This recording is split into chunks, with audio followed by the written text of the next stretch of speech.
بسم اللہ الرحمن الرحیم۔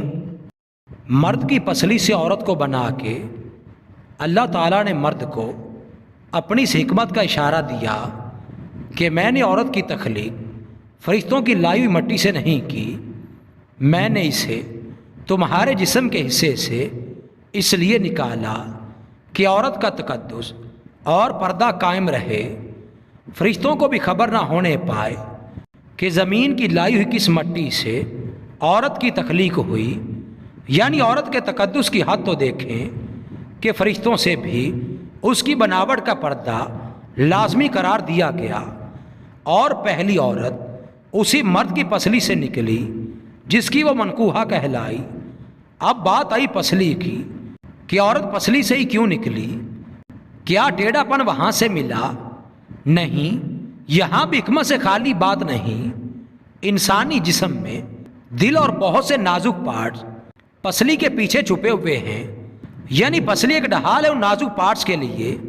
تو اللہ پاک نے عورت کو پسلی سے نکال کے یہ نہیں بتایا کہ عورت میں ٹیڑھا پن ہے، بلکہ اس نے عورت کی پسلی سے تخلیق کر کے یہ بات سمجھا دی کہ عورت وقت پڑنے پہ ڈھال بھی بن سکتی ہے۔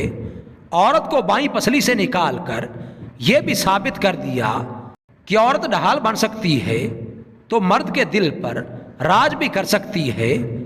اس لیے عورت کو ٹیڑھی نہیں بلکہ اس کے اسی ٹیڑھے پن سے فائدہ اٹھائیں پیار سے، تاکہ وہ وقت پڑنے پر آپ کی ڈھال اور آپ کا اعتماد، غرور اور فخر بن سکے۔ میاں بیوی ایک دوسرے کا لباس ہے، اس لیے دونوں کی ذمہ داری ہے کہ وہ ایک دوسرے کو برہنہ نہ کریں۔